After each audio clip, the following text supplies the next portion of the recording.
Hi guys, hope everyone's well and welcome back to the Improvement Podcast. So today I'm going to touch on how to make the process enjoyable. So this is something really important because if we enjoy the process, it won't be a chore. Whereas if we hate just the process, going to the gym, eating the right foods, that sort of thing, we're not going to be able to stick to it long term. And as we know, that's where progress comes from, long-term consistency, because you can only get so far in a week.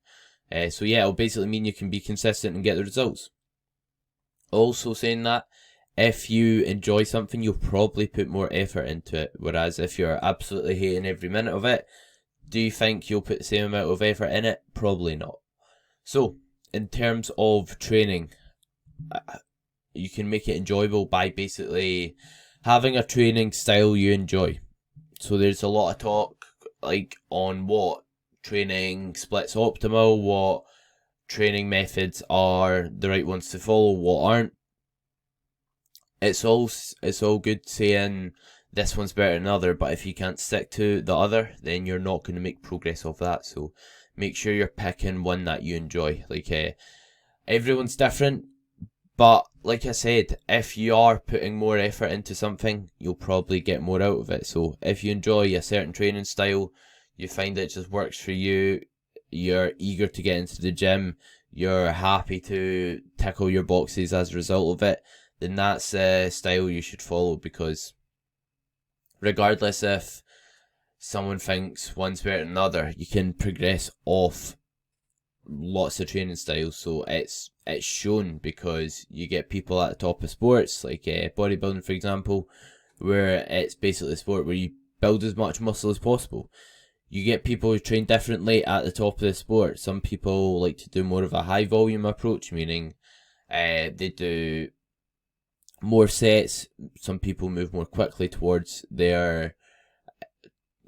move more quickly through their session. Some people train to failure, do less sets. Everyone has different approaches, but as long as you train hard to an extent and are consistent outside the gym, you'll get results from it, I believe. And next, as well as having a training style you like, put the movements in that you like to perform. So yes, you get movements that are on paper optimal or best for muscle growth, but again, it comes back to the enjoyment standpoint. Like if you, there gets a lot of talk going about that, like a barbell squat's not the best exercise to grow your legs, and it's like, saying that, if you absolutely love squatting, you go in the gym, you put the bar on your back, and then you put your all into squats because you just love the process of squatting, you love the movement, everything about it, then you will get a lot out of that movement. If you truly love a movement and you put tons of effort into it, that will be the result of it. I'm confident to say that. And again, it comes back to what is optimal is you sticking to the process. So if having a movement that might not be the absolute best on paper will mean you stick to the plan, you stick to training, then that is optimal for yourself. And it's shown time and time again, you don't need the absolute optimal movements in your program. It's like you see people build crazy legs off like a barbell back squat, which people say isn't great for your quads. It doesn't, that's not always the truth, I don't think so. From anecdotally seeing people with massive quads, they can barbell back squat a lot. And so I'll stop the rant there, but I think you get the drift. Put in movements you like, and don't worry if it's not the absolute best movement possible for developing that muscle group. And again, make sure your split's fun and it works. So what I mean by it works is it does get you results to an extent, but it also fits around your schedule. So let's say you go out on the weekend, it's not something you're willing to sacrifice, you know that going out every weekend is going to hinder your progress, but you still love training, you still want to train and be consistent through the week, then you could train all 4 days back to back. So that obviously isn't going to be the best on paper because you don't have as much rest throughout your sessions throughout the week, but it works for you and you might find it fun, so then you can do so. So again, it's finding something you can do long term, because again, the progress comes from that. And with making training fun, I believe doing things that you enjoy during your training, like putting supersets in, putting certain arm exercises in, doing drop sets, that sort of thing, just doing stuff you enjoy. Basically, like if you like doing the high intensity techniques like I just went over, do them. If you like doing like a long rest periods and putting your all into each set, do that. If you like having short rest periods and moving fast through your session, if you like only spending an hour in the gym, that's fine. You can do so. And there's ways you can do so by doing things like rest pause sets, so only resting 20 seconds and doing 3 sets with 20 seconds rest in between them. That's something that will be pretty difficult, especially on the big exercises in the gym. And in terms of making the process enjoyable when it comes to training, my last point is having a logbook. So a logbook, those that don't know, is just basically logging your sets. It can be on your phone. I don't mean you have to have a literal logbook, but you can do it on your phone. You can do it on Google Sheets. You can do it on an actual logbook. You can just do it on a jotter. But logging your training in a way where you can see your progressions, because I think for a lot of people, and for myself included, one thing they like about the gym is it's a form of progression they can see. You can see yourself moving forward. They like that sense of gratification of improving. And having a logbook can allow you to see improvements. Like if you log all your sets and you see when you get more reps, more weight, it's addicting and it's a rewarding feeling to have. So having that logbook and having that feeling of like progressions during your training can do you a lot of good. So that's something I always recommend. And another reason, it's a bit off topic to what this episode's about, but having a logbook, like let's say you go in the gym and you are squatting, you can't remember quite what you got last week, you're feeling tired. Let's say you manage to get 100 kilos for 5. See if you get 100 kilos for 5 like the following week, it will still feel hard. So it gives you that sense of accountability to know you've got more there, you need to push yourself harder, to know that you're progressing. Because like I said, if you don't look at your logbook, you can think, oh, it feels really heavy, that I'm surely I've progressed it, but you might not have because you didn't log down the previous week. And then you've just wasted a set. Or not wasted, but missed out on progress there because you didn't get that accountability from the logbook. You didn't know that you got the previous week, that sort of thing.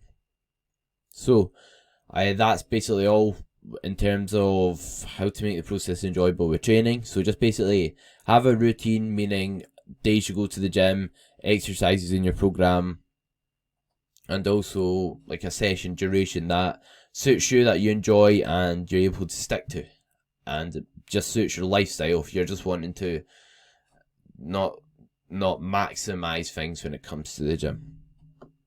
But yeah, next up is nutrition. So when it comes to your diet, I think this is something a lot of people struggle with. Some people, I think, have a all or nothing approach, or an approach like they think they need to cut out certain foods to lose weight, and this just leads to them falling off track and not being able to stick to it and hating their diet. So make sure when it comes to your nutrition to have foods in there that you like, and be creative with your foods. So what I mean by this is, like, if you like dark chocolate or chocolate, have it in your diet, but just find ways to incorporate it in smaller amounts. Like if you have porridge in the morning, put some chocolate on it, just a wee square of chocolate, let it melt, that sort of thing. So just obviously there needs to be some sacrifice when it comes to nutrition if you're wanting to make changes, because your current nutrition habits got you to the place you're currently in and you're currently trying to change. But it doesn't mean you need to eliminate any sense of enjoyment. So like I said, put them in smaller amounts, because you can, but it's going to be hard if you keep foods like chocolate in on the same amounts, because they're and pardon me, sorry, they're foods that are quite high in calories. They won't really fill you up, so it'll make it more difficult to stick to your nutrition on a daily basis. And sorry if you heard that sneeze, but I don't think I'm gonna fancy going back and editing it out, so gonna have to deal with that. And next is use seasonings, sauces, vegetables, things like that to spice up your meals. So this ties into what I was saying about just making it enjoyable. With if you have, let's say, chicken, rice and vegetables, you don't have to have it plain. Put salt on it. Salt also has hydration benefits, energy benefits, that sort of thing.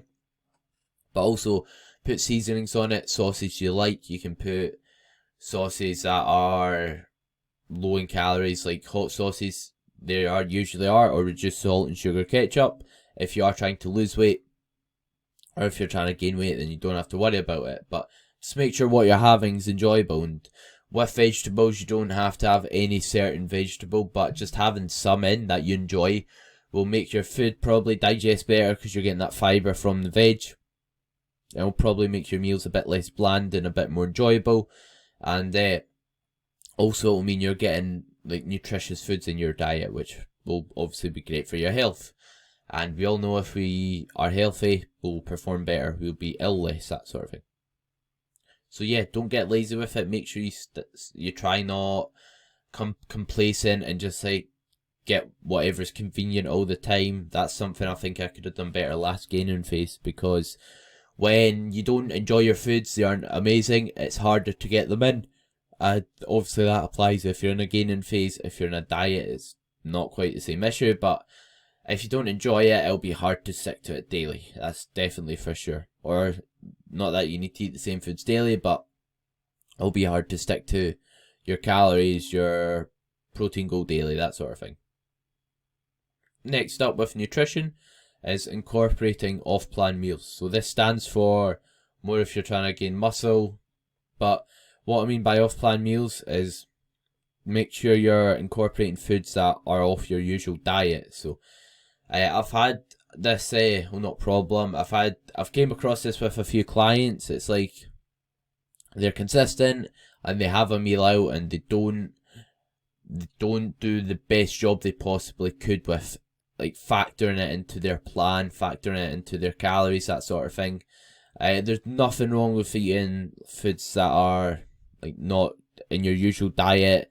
Like if you want, you know what I mean, the McDonald's, KFC, obviously it's not the best for you. You wouldn't want to eat them all the time, but you can still eat them and not deviate from your calories a ton or protein a ton. So what you basically should do is work out, if you do track your calories, work out what foods you have in your day.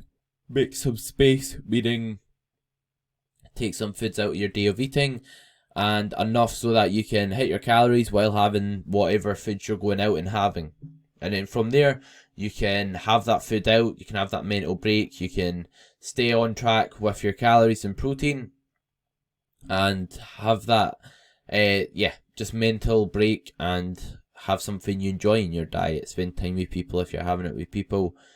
And I think this does you a lot of good, especially if you're gonna diet and in your future you want to basically be able to get foods that you want in your plan without deviating from it.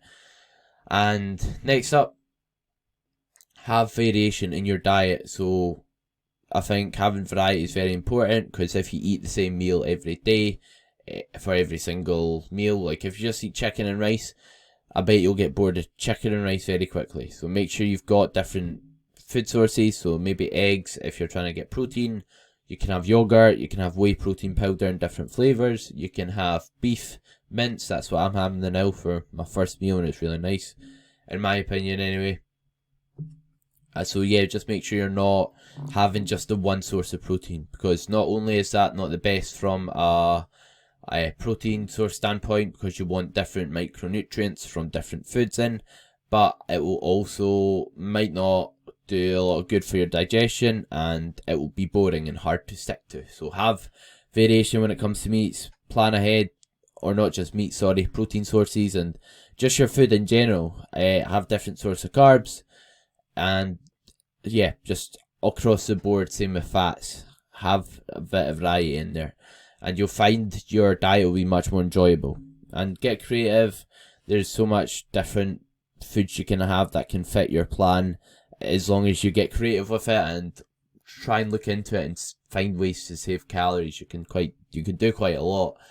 Granted, some foods take time and you might not be bothered. That's kind of what I'm like. It's like when I'm dieting, I don't want to be spending half an hour eating my meals, making my meals like you see some people do, making these amazing meals with barely any calories, because I'm just going to eat it. But at the same time, don't be really, really boring with it. And lastly is celebrate the mini wins. So you could say I briefly touched on this with having a logbook, but celebrate when you make progress, when you step forward towards your goals, because it will give you a sense of reward. It will release dopamine, the basically pleasure hormone, and you'll feel good about it. As a result, when you feel good about it, like when you eat at McDonald's, like when you have fast food or that, or something really sugary, since you get that sense of dopamine, you want more. So the same will happen with you progressing in the gym. So this can stand for progress pictures, having a logbook, seeing how clothes fit, sticking to your training for the week, sticking to your diet for the day, drinking enough water for the day, getting to bed at a reasonable time. All these things are going to move you towards your goals. So don't neglect celebrating them. Just giving yourself a pat on the back saying, I've achieved that, I've done this today.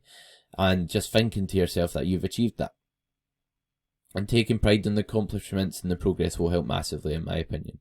Because you can't just, you can, but it's going to be really hard if you don't, because you're not getting that sense of enjoyment from the process. You're just thinking, I'm not at my big goal yet, I'm not there yet, and it's not really going to put you in a good headspace. And so make sure you celebrate your mini wins.